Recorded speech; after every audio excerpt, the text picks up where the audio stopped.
mpaminany taloha entina anehoanan'ireo mpaminany hitantaraina ny tantaran'ireo mpaminany izay tsy mba nanoratra. Isan'izany Elisa sy ny maro samihafa. Ireny zany ny voatantara ao anatin'io boky mpanjaka io. Ka izay mahatonga azy hoe voasokajy ao anatin'ny mpaminany voalohany izy. Na dia eo aza ny tantaran'ireo mpanjaka samihafa izay nanjaka teo amin'ny Israely voatantara ao, dia tsy izany ihany ny tantarainao fa tena mibahan-toerana ao anatin'ny bokin'ny mpanjaka ny fitantarana ny amin'ireo mpaminany ireo. Misy ny fandinihana izay iainana amin'ny ankehitriny, fandinihana moderna moa ny ilazana azy, manasokajy ny bokin'ny mpanjaka ao anatin'ilay antsoina hoe vondron-tantara deutéronomiste. Ilay hoe vondron-tantara deutéronomiste indray dia nandratona tantara avy ao amin'ny bokin'ny Deutéronomie izay manambara ny amin'ny lalàna famerenana indray nadika, ary izay no anasokajiny azy. Io hoe vondron-tantara na rindran-tantara deutéronomiste io indray dia misy any boky manomboka eo amin'ny Josua hatramin'ny mpanjaka faharoa. Izay zany, ka ao anatiny ao tsara zany ilay bokin'ny mpanjaka. Mizara telo mazava tsara ny bokin'ny mpanjaka. Mizara telo mazava tsara izy. Ny toko voalohany hatramin'ny faha 1/10 dia mbola mitantara ny tantara ny amin'ny fanjakana tokana, izay mbola nijoro tsara, mbola tsy nivaky, izay teo ambanin'ny fitarihana sy fanjakan'i Solomona. Ary ny fizarana faharoa indray dia mitantara ny amin'ny fivakisan'io fanjakana io, no ny antony maro samihafa, no ny tsy fankatoavana, dia vaky ilay fanjakana, ary rava ny fanjakana Israely. Ny fizarana fahatelo indray dia mitantara ny fanjakana iray sisa tsy rava, mandra-pahatonga ny faharavany, dia ny fanjakana Joda izany. Izay zany ilay izy. Ka ity perikopa izay anjarantsika ity dia tafiditra ao anatin'ilay fizarana voalohany izay misy ny tantaran'ny Solomona, izay mamaraparana ny tantarany moa zany io, satria amin'ny farany eo amin'ny toko faha 1/10 ilay fanjakana tokana anambarana ny tantaran'ny Solomona. Ary ity ao anatin'ity fizarana voalohany ity no anehoana ihany koa ny amin'ny hoe ny foto-kevitra izay iainana ao anatin'io bokin'ny mpanjaka io, dia ny amin'ny hoe ny fankatoavana an'Andriamanitra. Zany anisan'ny tena ngeza be ao anatiny ao. Ny fankatoavana an'Andriamanitra no mahatonga fiainana. Ny fankatoavana an'Andriamanitra no mahatonga fitahiana. Ny fankatoavana an'Andriamanitra no mahatonga fahasoavana ho an'ny olona iray.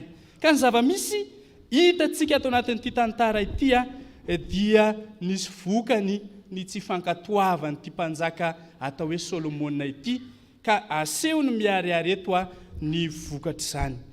Afatra anankiroa, fahamarinana anankiroa no raisintsika avy amin'izao soratra masina izao. Ny voalohany dia hoe aoka ho mahatoky. Hitantsika eo amin'ny 7:20 hatramin'ny 9:30 izany. Aoka ho mahatoky. Izany ny fahamarinana voalohany raisintsika ao anatin'izao. Andeha rahantsika mamaky izany 7:20 hatramin'ny 9:30 amin'ny anaran'ny Tompo manao hoe:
fampitoeriko ho mpanjaka ihany izy amin'ny andro rehetra noho ny amin'ny Davida mpanompoko izay novidiako.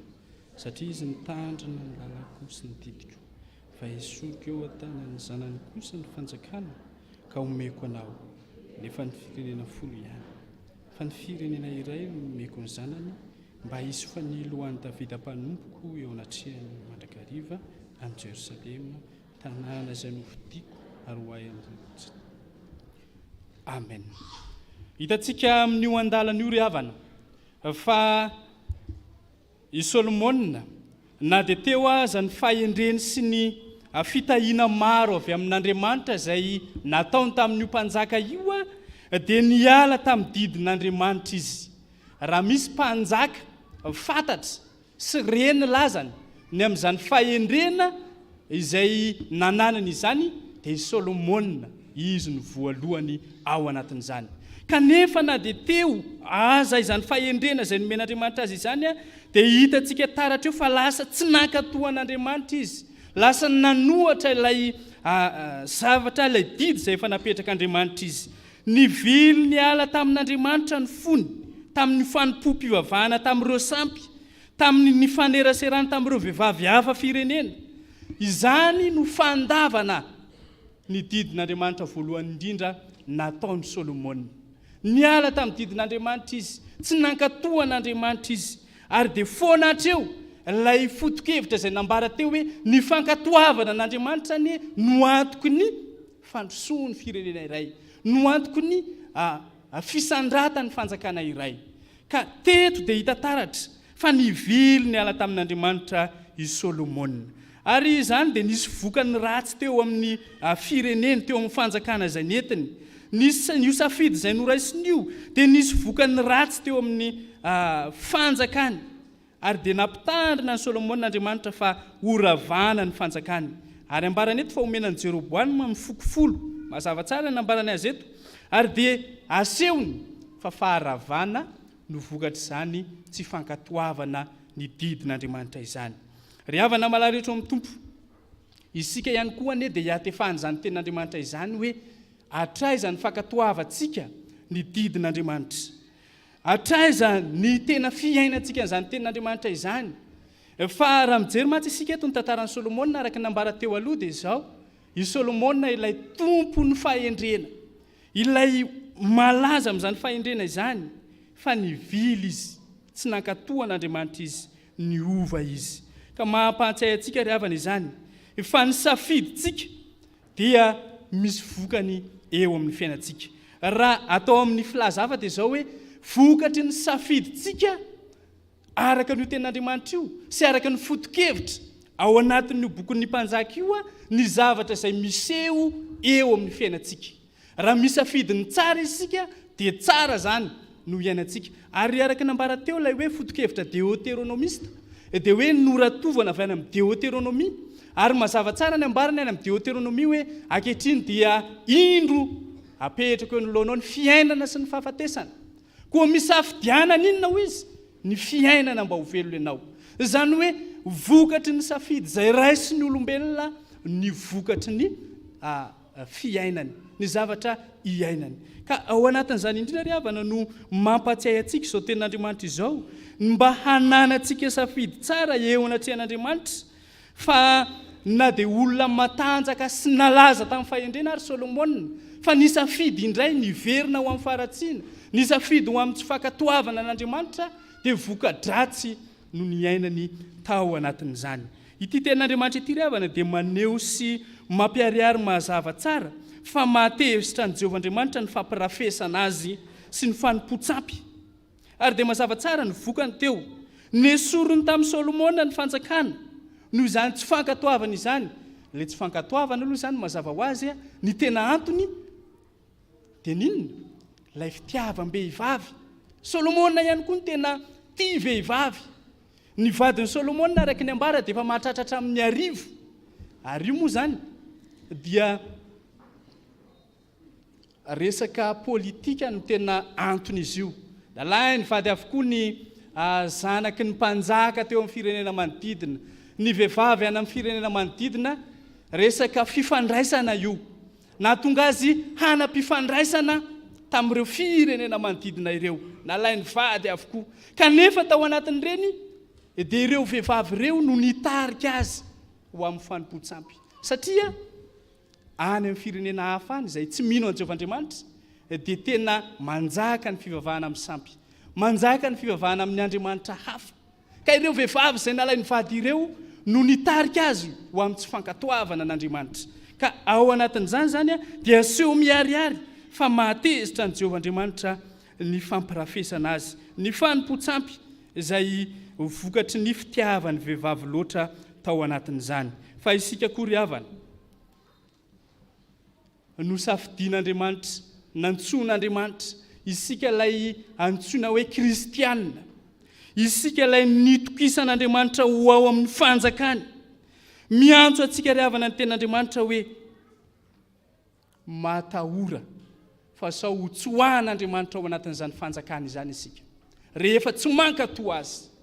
Fa mazava tsara ny tantaran'i Solomona teto izay efa teo amin'ny voninahiny, efa teo amin'ny fahendreny, fa notsoahan'Andriamanitra tamin'ny fanjakany noho ny tsy fankatoavany an'Andriamanitra. Mandiny tena isika ry havana ao anatin'izany hoe hatraiza ny fankatoavantsika an'Andriamanitra. Ary dia manavao ny fanoloran-tenantsika isika ary tandrina ny amin'ny fanaotsika.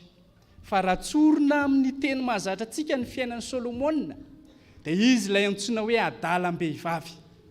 So dia misy adalam-behivavy ka ireny no hitarika antsika ho amin'ny fahaverezana. So dia misy adalan-tsampy ka izany no hitarika antsika ho amin'ny fahaverezana.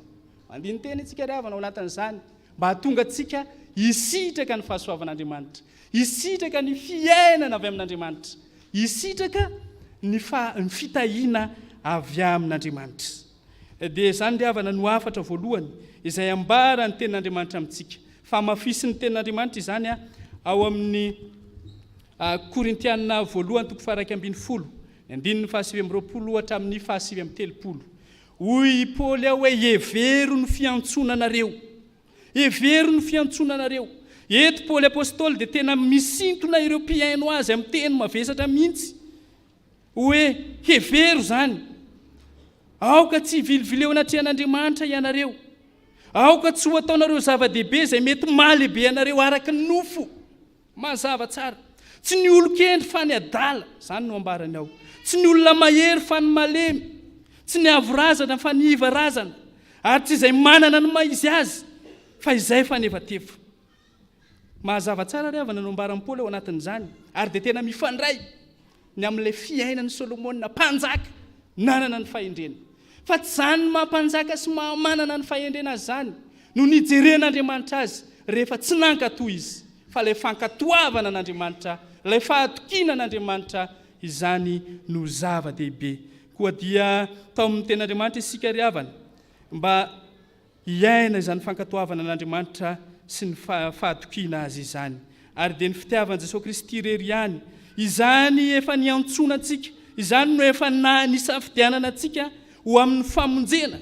Izany ry havana no aoka ho tanantsika ka mba ho tonga ny ho isan'ny fiangonana, ho isan'ny kristianina manka-to ny tenin'Andriamanitra isika hisitraka fiainana be dehibe avy amin'Andriamanitra. Fa izany ry havana no hiampitahantsika amin'ny fizarana faharomana hoe ny famarinana faharomana hoe izay manka-to no hahazo ny valosoa. Izay manka-to no hahazo ny valosoa. Andeha verenantsika vakina ny 7:30 hatramin'ny 7:30. Vakitsika amin'ny anaran'ny Tompo ny 7:30 hatramin'ny 7:30 manao hoe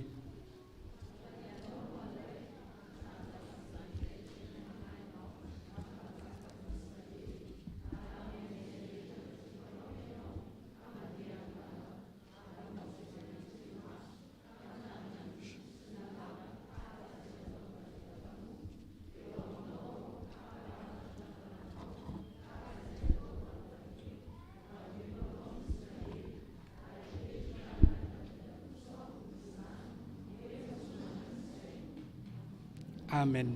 Izany andalan-teny izany indray ry havana dia mampatsiahy antsika fa ny tantaran'i Solomona dia anisan'ny mampatsiahy antsika ihany koa ny mahazava-dehibe ny fankatoavana n'Andriamanitra eo amin'ny fanorenana fiainana maharitra sy moroborobo araka nefa nambarantsika teo dia hoe le fankatoavana n'Andriamanitra no ananana fiainana.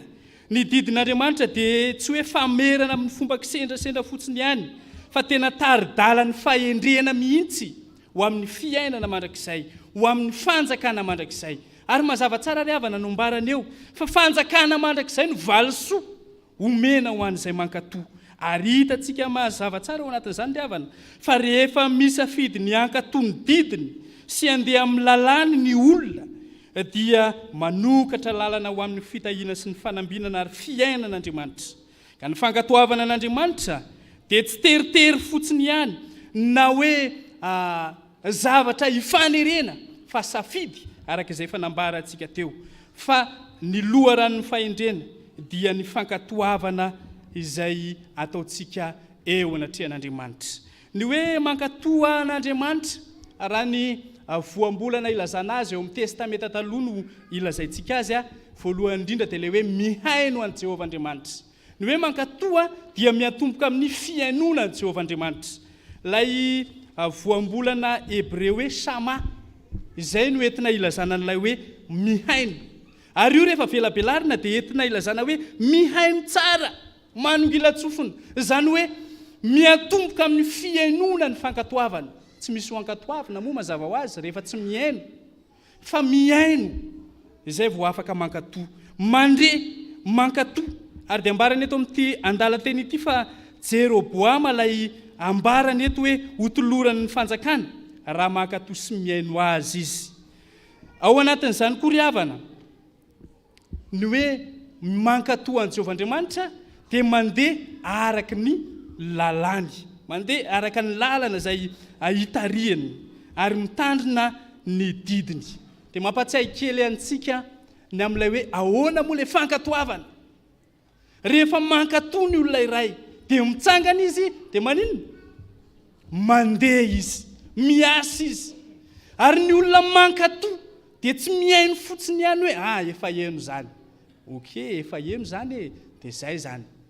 Fa mandeha izy, mitsangana izy dia miasa izy, manatanteraka izy. Izany ny olona antsoina hoe mankatoa.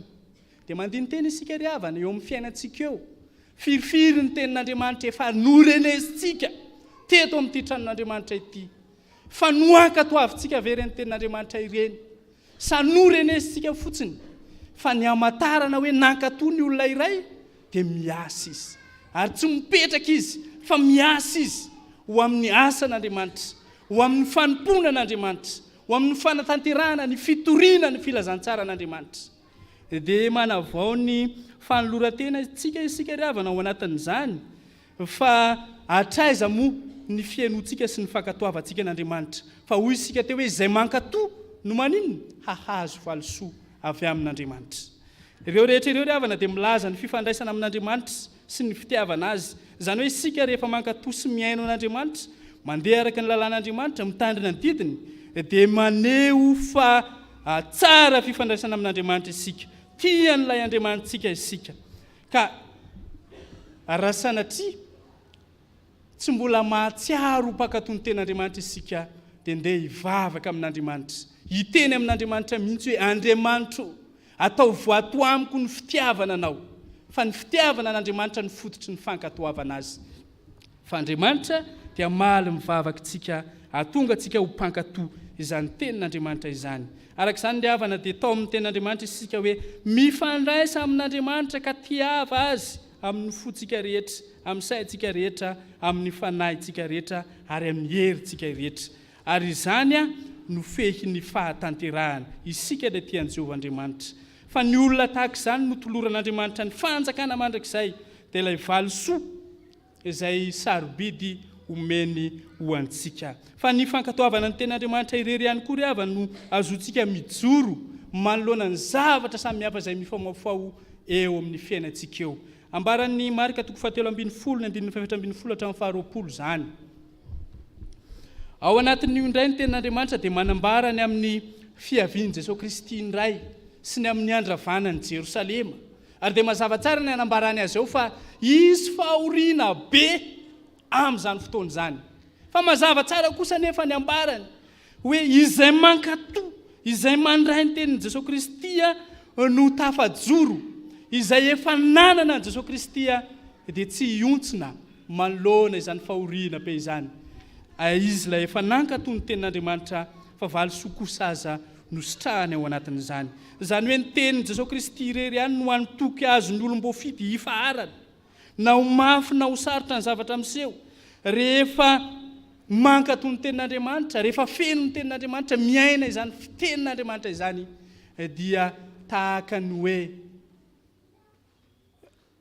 vato lampy toroahana vato kely dia tsy miontsina, satria nankato ilay tenin'Andriamanitra izy. Na dia eo aza ny karazam-pahoriana izay mandalo, rehefa mankato ny tenin'Andriamanitra dia azo ny valisoa avy amin'Andriamanitra. Raha fehezina ry havana ny zavatra izay noresahantsika tamin'ity androany ity dia izao.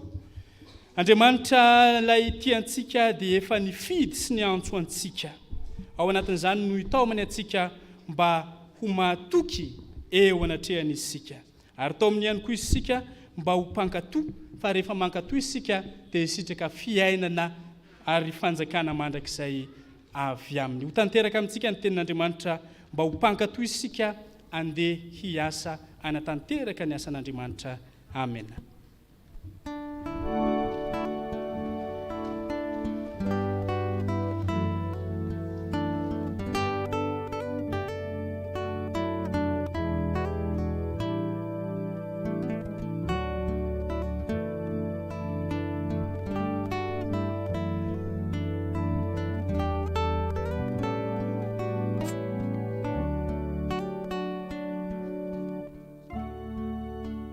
Vavaka isika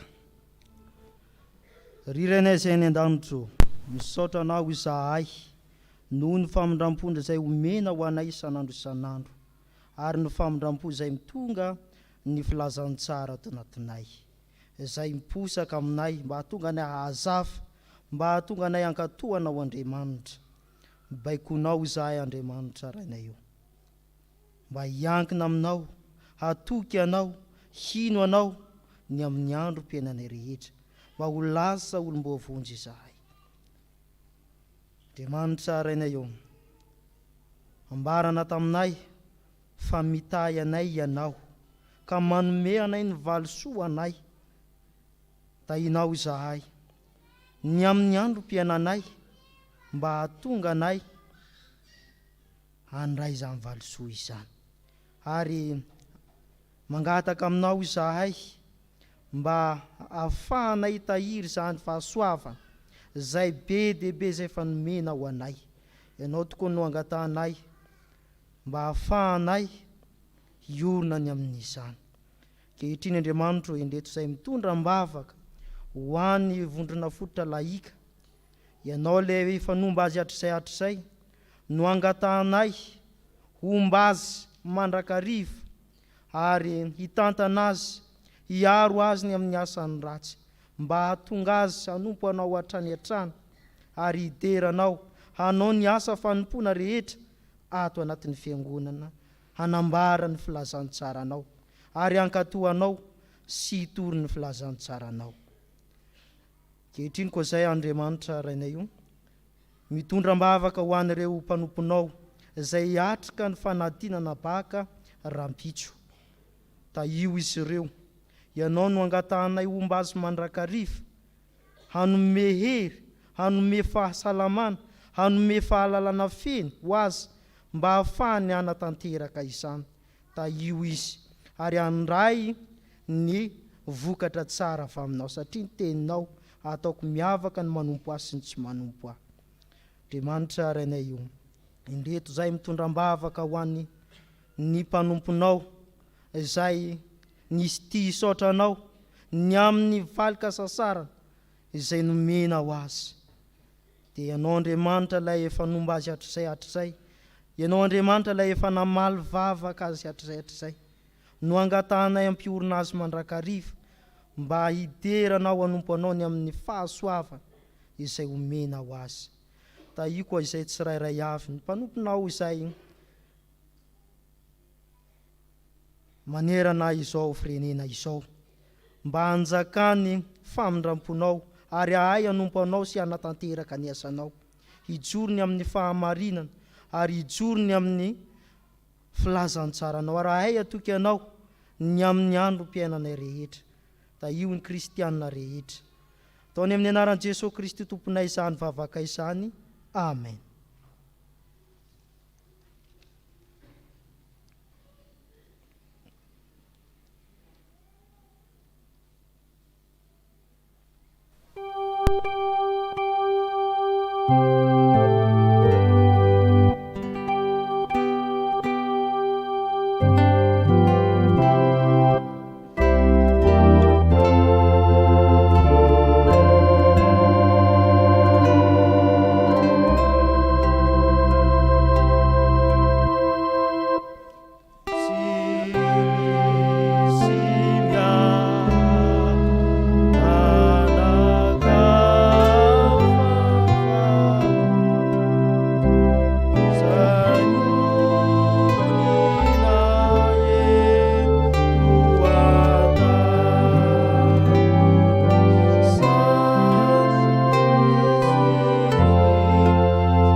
Riavana andeha isika hanambara ny finoantsika eo anatrehan'Andriamanitra amin'ny alalan'ny fanekempinoana laharana faharoa. Andeha hitsangana isika.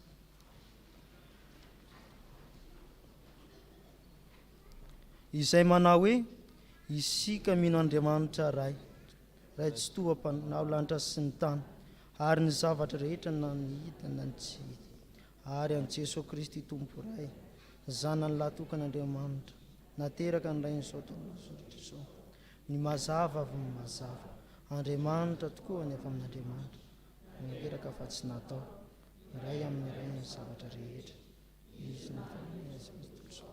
noho ny amintsika olombelona sady ho famonjenantsika dia nidina avy tany an-danitra izy ary nataony fanahy masina ny olo avy tamin'ny Lohahevitra dia tonga olona izy nombona tamin'ny hazo fijaliana fanafodina antsika tamin'ny anapahany Ponto Pilato izy izy tena leva mijaly tamin'ny andro-pahatelo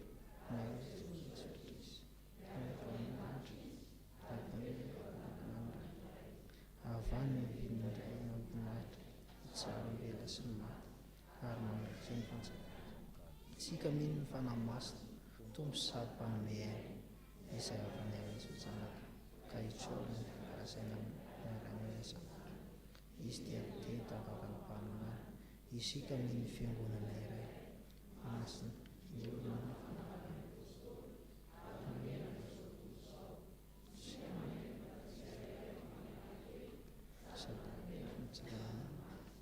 ary fiainana mandrakizay. Amen. mipetraka ny fiangonana. Misy ireo ity avatsika ty avy amin'ny andiany iray amin'ny fikamanana katekomena malotena isan'ny ilay latabatra amin'ny tompo 720 ny andininy voalohany raitsika dia saina hiakatra amin'ny alitara masina izy io atokana ho amin'izany.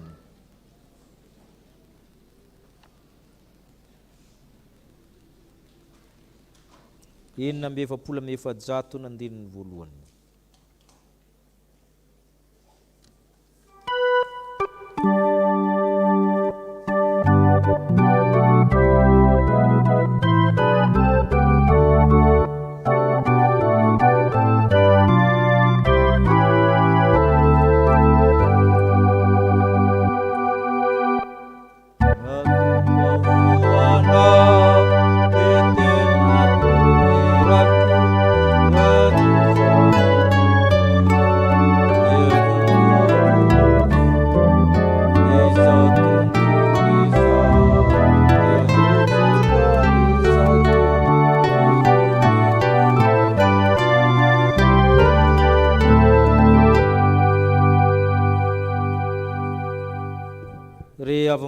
Tompo noho ny fahasoavan'Andriamanitra sy ny fitantanan'ny fiangonana dia fifaliana ho antsika mandray an'ity olo-monjena ty anampin'ny Tompo ho isan'ny fiangonany.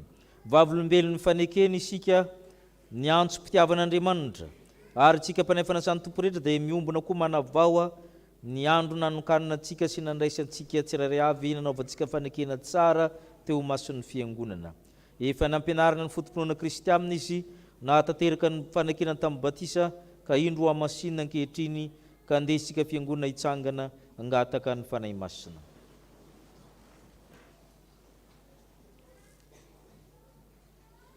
Sika ry Andriamanitra rainay mandrakizay io misaotra anao amin'ny fonay manontolo zahay sitraka ho mantsy ny anome toky anay fa ny teny fikasana momba ny famonjena dia ho anay sy ny zanakay ary ho an'izay rehetra lavitra na iza atso ny fitiavana hanantona anao.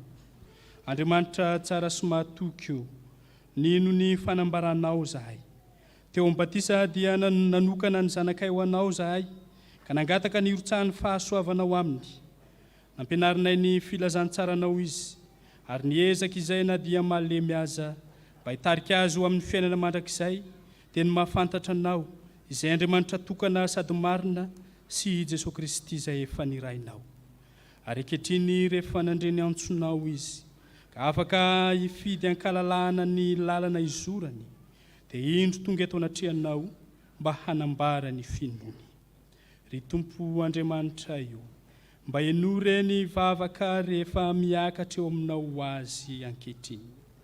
Raizy koa zahay tsirairay avy reto ankehitriny amin'ny firaisana masina aminao. Ny anaran'i Jesosy Kristy zanakao ilay mpamonjy anay no angatahanay izany vavaka izany. Amen. Petraka ny fiangonana. Hoenotsika ny teny fanorenana izao fanokarana izao. Ny Tompo izaho ny mpiandry tsara manolotra ny aina monjy ondry. Raha misy olona ta hanaraka oko izy andaminy tenany sy tonana azy fijaliany ka hanaraka fa na izy ny tamonjy ainy dia avery azy ary na izy navery ny ainy noho ny amiko dia azo izany. Fa inona moa ny soa azon'ny olona raha mahazo zao tontolo zao kanefa very ny aina, inona nomeny olona ho takalo ny aina? Fa na izy nanao ny sitrapony raiko izay nandanitra dia izy ny rahalahako anabavoka reniko ary amin'izany nazovona naika hanatrehan'ny olona ekeko izy hanatrehan'ny raiko izay anandanitra fa nazovona amnda hanatrehan'ny olona ho lavoko izy hanatrehan'ny raiko izay anandanitra. Amen. Noho izany miteny Tompo zany dia misy fanekena ilain'ny fiangonana aminao. Ianao va min'Andriamanitra paratsika izay tiantsika hanandanitra izay nanome ny zanany lahatokana maty sy nitsangana tamin'ny mafy ho famonjenantsika. Mihinany Jesosy Kristy izay manome famelan-keloka sy fiainana mandrakizay ho an'ny mpanota rehetra mibebaka ka manaiky azo tombo sy mpamonjy va ianao? Moa ianao manaiky ho amin'ny tenanao ny fanekenany tamin'ny batisa ary efa nandray ny fanahy masina tamin'izany ka zany fanahy masina zany mampizotra anao amin'ny lalina fiainana kristianina ka iezika anao ho tian'Andriamanitra ka toy ny sitrapony ahatsiaro ivavaka sy hamaky baiboly hamonjy fanompom-pivavahana sy fanasà amin'ny Tompo izay adidy sy tombotsoan'ny mino. Manaiky Diotisian katoa okary ianao todika amin'ny fiangonana nonona mpahabe maso ny anaranao ary nambara ny fanekenao natrehany reto vavolombelona ireto. Izaho lolona Arnoa itokiny dia manaiky miny fa i Jesosy ny tompoko sy mpamonjy ahy voavelany eloko ary azoko ny famonjeny ka ikaiky ny oti sy hanompo azy amin'ny foky rehetra dia nanapa-kevitra aho ny andray ny fanasan'ny tompo izay anehoany miny ny fanekena ny famonjena sy ny fampihavanana nataon'i Jesosy Kristy. Ekaiky fa nisoratra masina no hanambaran'ny tompo amin'ny fiangonana sy ny mpino tsirairay sy trapony koa ezaka aho eo ambany fitarihan'ny fanahy masina ny andinika azy sy azoto amin'ny fanarahana fampianarana amin'ny fomba samihafa. Amin'ny maha-isan'ny mino ahy dia ataoko zava-dehibe sady voalohany ny fitondrahan'ny voninahitran'Andriamanitra eo amin'ny fitondran-tenako ary ezaka aho ampiasa ireo talenta sy ny fanomezam-pahasoavana nomena mba hanompoko azy eto amin'ny fiangonana sy amin'ny toerana rehetra izay alehako. Ny herin'Andriamanitra no iankinako hanatanterahako izany rehetra izany. Amen. Ny herin'Andriamanitra dia omenanao hanatanteranao izany fa ny heriny tanterahana amin'ny fahalemena. Lolona Arnoa itokina.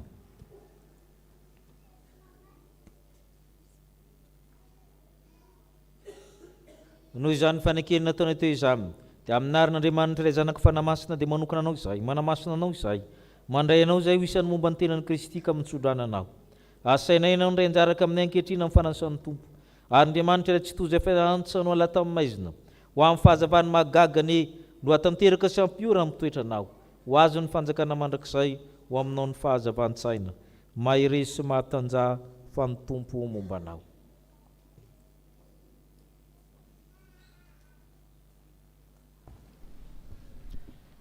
Ivavaka isika.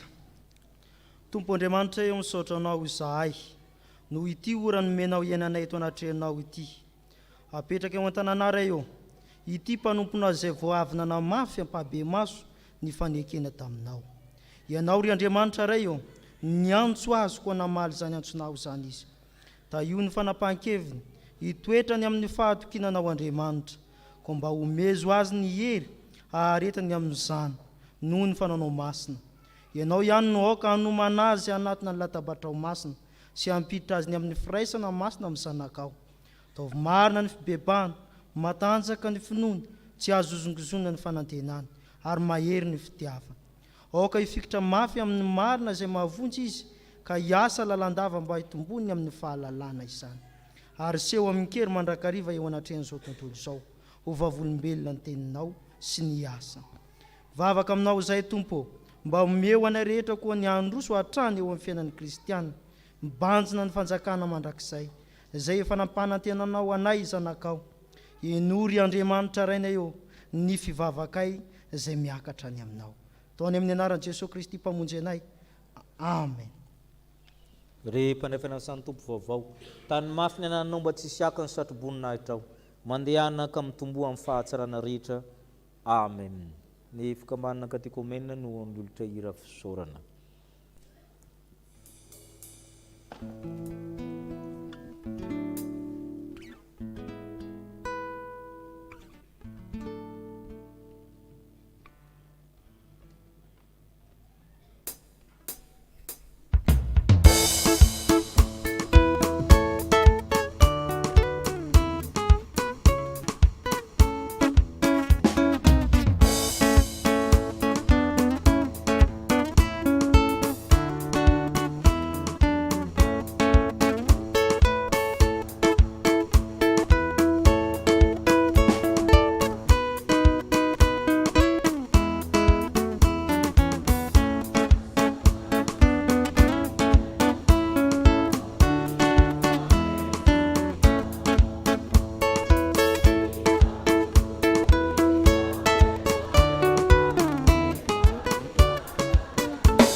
Anio sika riavana dia anokana ny braony sampana vondrona fototra laika dia manasa avy hatramin'ny filohany isika hiantso ireo mpiara-manompo aminy amin'izany birao izany.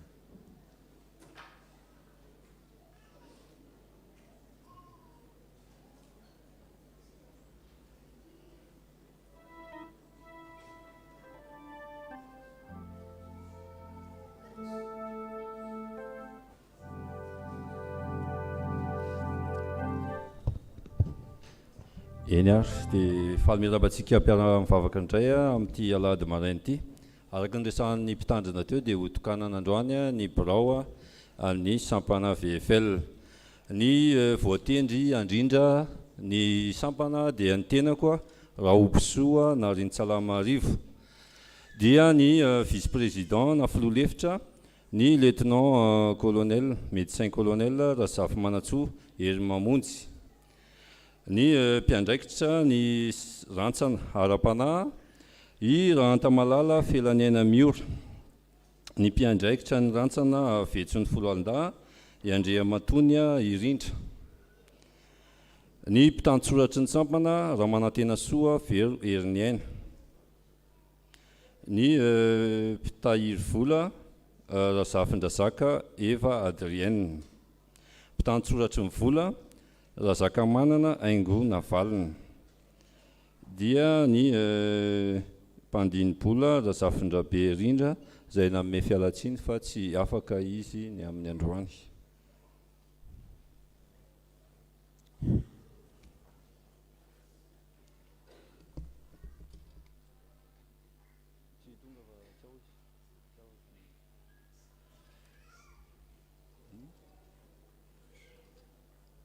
Dia ny zafady ny mpitazona mpitahiry sy mpiandraikitra ny fitaovana i Rakotondrasoa Iadel.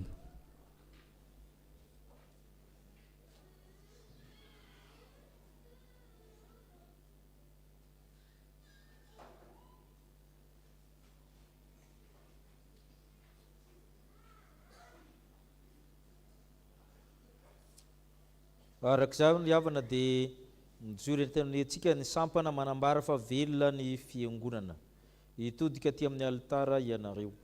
Hoy ny Tompo, izany voaloboka ianareo ny sampana. Izay miray amiko ka izaho aminy dia mamobe izy. raha miray amiko ianareo ka mitoetra anatinareo ny teniko dia angatazo e tianareo na inona na inona fa ho tonga aminareo izany. Izany no ankalazana ny raiko mba hamoaza anareo be ka ho tonga mpianatra ianareo. Zarazaraina samihafa ny fanomezam-pahasoavana fa ny fanahy dia iray ihany. Zarazaraina samihafa ny fanompoana nefa ny Tompo dia iray ihany. Mba ho ray ihany izy rehetra tahaka anao ray ato amiko ary zaho ho aminao. Ary mba hinono zao tontolo zao fa ianao naniraka iray ny tena, iray ny fanahy, iray ny batisa, iray ny finoana, iray Andriamanitra rain'izy rehetra sady amboniny'izy rehetra ary manirana azy rehetra. Amen. Hoy koa ny Tompo amin'ny tsika fiangonana, mangataka aminareo izahay mba hoekenareo izay mikely aina aminareo, mitondra anareo amin'ny Tompo, mananitra anareo, mba ho ajainareo amin'ny fitiavana izy no ny asany. Tandremo mba tsy ho lavinareo izay miteny ary ianareo sampana, manake ny mpitondra anareo, manoava azy fa izy ny miambina ny fanahinareo tahaka izay tokony olona mbola ho ampoamoahana. Amen. Hitsangana mpitoerana ny sampana VFL rehetra. Hivavaka isika. Misaotra anao izay tompony amin'ny asany fahasoavana. Efa amin'ny taonany maro nijoroany izany sampana izany amin'ny nanompo nitarika ny fiangonana sy ireo zandriny amin'ny fanomezam-pahasoavana samihafa, amin'ny fitorinan'ny filazantsara, amin'ny talenta, amin'ny asa sosialy, amin'ny zavatra maro efa nataon'izy ireo. Koa indretony birao hitondra ndray mandritra ny efa-taona, ianao no angatahanay anome fanahy masina ho azy ireo, avita zay rehetra ny rahanao azy, ampiray ny sampana, ampandroso ny sampana, ary anompo no fiangonana, tanterao amin'izy ireo ny tsodranonao. Ny fahasoavan'i Jesosy Kristy ho aminareo ka ho saina ray sy vava ray, no raha mankalaza Andriamanitra ray ny Jesosy Kristy, andehanareo tsy ho reraka, iazakazaka tsy ho sasatra, elatra iakarina tahaka ny voromahery, ho tahina raha mandeha, ho tahina raha mitoetra hatramin'izao koa mandrakizay. Amen. Hitodika amin'ny fiangonana nareo dia mahazo miteka isika fiangonana. Manasa ny tandrina mba ambady ny filohan'ny fiangonana, filoam-boninahitra ary ireo solotena isan'ny sampana sy fikambanana mba hiaraba azy ireo.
androany raha teo ny fitonanam-bavaka ny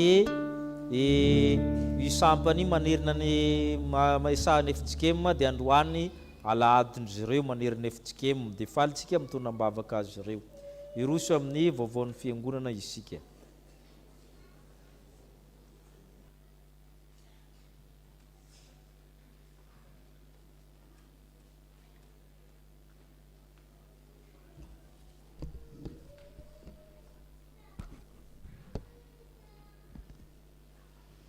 Ho aminareo rehetra ny riavana ny fahasoavana sy ny fiadanana avy amin'ny Andriamanitra raintsika sy Jesosy Kristy Tompo. Amen. Tozandreo ny vaovao iray izao marain'izao avy amin'ny tandrina sy ny biraon'ny fiangonana.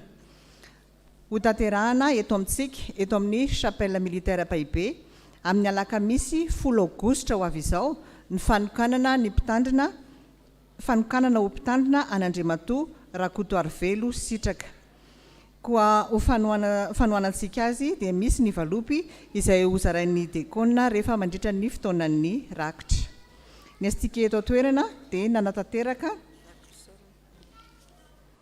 ny zara fanompony any Manjakandriana anio.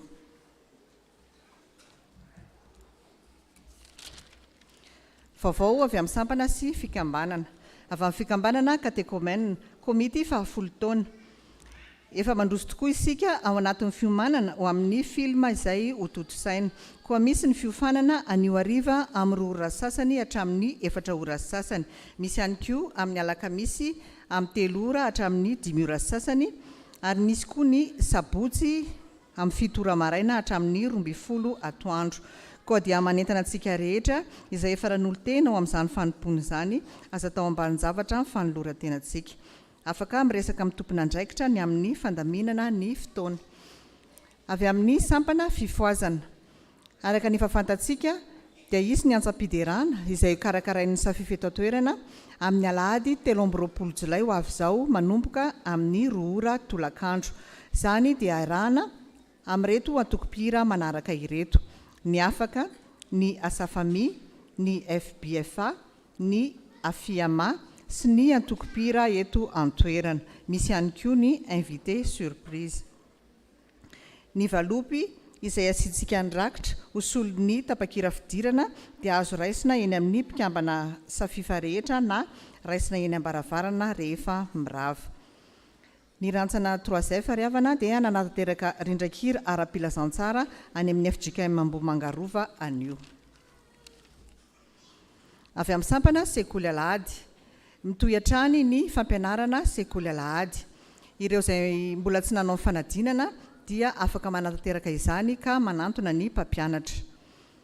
Amin'ny asabotsy 12 volana Jolay ho avy izao no fivoahan'ireo mpampianatra nanaraka ny fiofanana samy ho tanterahana izany eny amin'ny Fofikry Ilafy. Avy amin'ny komity fankalazana ny jobily fa 80 taona ny sampana sekoly alahady. Ho an'ireo izay nanao ny komandon'ny polo dia efa afaka iraisina izany anio aorian'ny fanompom-pivavahana. Ho antsika izay tsy nanao komando kosa nefa dia misy afaka tsy fahintsika ihany ao na polo, na kaskety, na mug. Avy amin'ny komity liturjika. Ary mananatra anareo rahalahy amin'ny anaran'i Jesosy Kristy Tompontsika mba hiraiteny ianareo rehetra ka tsy hisy fisarahana eo aminareo fa mba ho tafakambana tsara ianareo hiraisaina sy hevitra. Korintianina 1:2 ny andininy 10. Ilazana ny filohan'ny sampana, sampanasa, ny fikambanana rehetra sy mpitarika ny dekona finoana fanantenana ny fitiavana fa isy ny fivoriana izay iarahana amin'ny komity liturjika amin'ny alahady 3 Jolay aorian'ny fanompom-pivavahana. Koa manantena ny fahatongavantsika rehetra amin'izany fa zava-dehibe no oforiana. Avy amin'ny sampana VFL. Inona no ataonareo mihoatra noho ny sasany? Matio 5:7 tapany B. Anio alahady 9 Jolay dia alahadin'ny sampana fivondronana laika foibe koa hitondranam-bavaka izany sampana izany. Ny rakitra faharoa dia anjaran'izy ireo. Anatrika fanasana any amin'ny fiangonana FJKM betafy fanavozana Ambohimanarina VFL anio hariva amin'ny 3 ora tolakandro amin'ny 2 ora sasany fiangana eto am-piangonana. Avy amin'ny sampana mpanazava stily. Manentana antsika fiangonana manontolo hatrany ny sampana fa mbola misy ny tapakila toana skoto izay amidy amin'ny vidiny 5,000 ariary. Izany dia azo raisina eny amin'ny kape sy ny mpiandraikitra. Ny fisariana dia atao ny alahady 13 aogositra ho avy izao aorian'ny fanompoam-pivavahana. Ampatsahivina isika fa toy izao ny loka amin'izany. Loka voalohany, fianarana mamily fiara. Loka faharoa, fitaovana an-dakozia. Loka fahatelo, fitaovam-pirakofana sy termosy. Mbola misy ihany koa ny loka maro samihafa izay hitantsika aranty ao ivelany ao. Ka manasantsika rehetra andray anjara amin'izany hoenty manohana ny asa fanabeazana sany sampana ho voninahitra Andriamanitra irery ihany. Antsoina ihany koa ivory ny kape sy ny mpiandraikitra rehetra rehefa mirava ny fiangonana. Avy amin'ny sampanasa asa fitoriana amin'ny filazantsara. Anio hariva amin'ny 3 ora tolakandro no fotoanantsika amin'ny fandalinana soratra masina ka manasantsika rehetra ho avy anatrika izany. Amin'ny asabotsy 20 Jolay izao ihany koa no andian'ny faharoa amin'ny fanatanterahana ny tafika masina anatiny koa miomana amin'izany sady isika ary mitondra bavaka hatrany ny fotoana rehetra. Avy amin'ny sampana dorkasy finaritra anio hariva amin'ny 2 ora sasany dia andeha eny amin'ny 𝗧𝗥𝗜𝗔𝗏 anjanahary martiora ny sampana dorkasy hamonjy ny fanasana izay nomena azy ireo. Andray anjara hira roa izy ao anatin'izany. Ny fotoanantsika eo amin'ny varavaran'ny fiangonana rehefa mirava. Mivory ny sampana dorkasy ny alahady 13 Jolay ho avy izao amin'ny 2 ora sasany andiniana ny fiainan'ny sampana. Rakim-pisaorana atolotra ho an'ny mpitandrina stagiaire. Rakim-pisaorana atolotra ho an'ny mpitandrina 𝗔𝗟𝗔𝗛𝗏. Rakim-pisaorana atolotra ho an'ny fikambanana 𝗓𝗏𝗏 ary atolotra ho an'ny 𝗧𝗥𝗜𝗓. Rakim-pisaorana mitady an Jehovah dia mamaly ahy izy ka manafakay amin'ny tahotra rehetra. Salamo 4:30 ny andinin'ny 4. Rakim-pisaorana no nahafahana BEPC 6 seconda atolotra ho an'ny sampana sekoly alahady. Rakim-pisaorana no ny fahafahana fanadinana BEPC atolotra ho an'ny mahantra fa ny fahasoavan'Andriamanitra na toy izao ahy. Misaotra an'Andriamanitra lehibe no ny fahasoavana ny raisina tamin'ny fandraisana ny fanasan'ny Tompo. Rakim-pisaorana atolotra ho amin'ny mpitandrina 3 mirahalahy. Filazana manjo.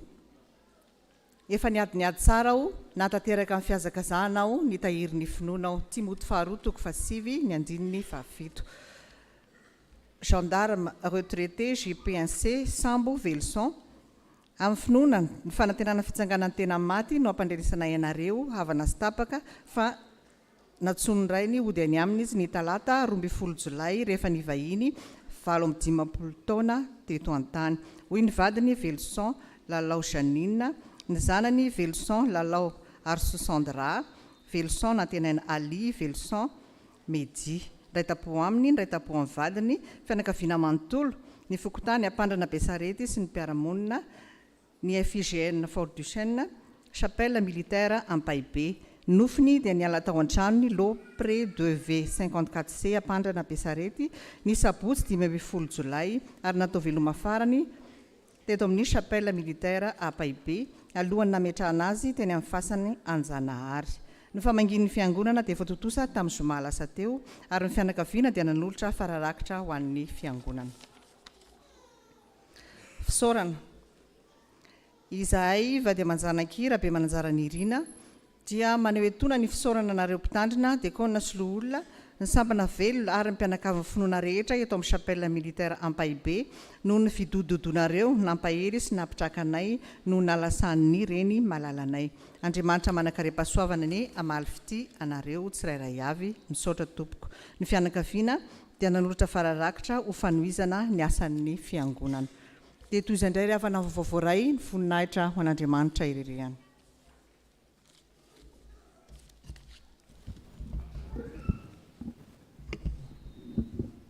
Misaotra ny tompontsika ny amin'izany misy valopy anankiroa zany eny amintsika rehefa amin'ny fotoana mamety. Ny ray ny any sampana fifahazana iny karazana tapakila, karazana bie zany izy io amin'ilay rindran-kira. Fa ny valopy anankiray fanokanana mpitandrina ny pastera sitraka dia efa miomana amin'izany isika. ny sakramentany batisa zazakely raha nrenja soa miary rina atolotra randrendra tsoa tokony aina siramanina vero iriantsoa asa nao zareo ry zareo mivavaka nareo ny fiangonana zazakely erizaka nirina arianina tolotra erizaka nirina lalaina lucien siramananarivo ary fenitra reo izy reo dia mivavaka nareo ny fiangonana zazakely raha tefiarivonjy tina miako atolotra raha tefiarivonjy Antonio sy rary malala antsaniana Melanie laona ambany vohatra ary amin'ny ilany ato zareo mivavaka nareo ny fiangonana saotra tompo fiainana ho antsika nahavitany fanamasinana fanambadiana reto avantsika raka tomanga bienvenu lovasoa tsy oroniaina sy randrina arson ary tina reo izy reo dia miarahaba nareo ny fiangonana saotra tompo saotra ny tompontsika nahavitany fanohanana mpahabe maso ny mémoire de maîtrise ny pasteur Andray Manantena Tahiry zany ato amin'ny ankabanako mba mitsangana pasteur marobe tsika chapelle ny tonga tany tsitsika tehaka ho an'Andriamanitra amin'ny amin'izany dia miarabanao pasteur nahavita soa amin'izany mémoire de maîtrise zany dia miakara ambony trano amin'ny fianarana zany dia misaotra azo toerana ny fahadimy amin'ny 12 taorana FJKM isika izao dia misy hetsika sakafo fiombonana amin'ny vidiny 2 alina ariary misy tapakila vitsivitsy nalefa nanty amintsika zay andray anjara amin'izany dia manatona ny ao amin'ny bureau zany afaka maka izany tapakila fanohanana izany ny tsangambata ataony zareo dia fanatsarana ny radio fahazavana sy ny vina ny tanjona nanganana ny televizion fahazavana zay zany ny tapakila nalefan'jareo aty iroso amin'ny rakitra isika io nantokopira ny dekona andamina ny amin'izany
e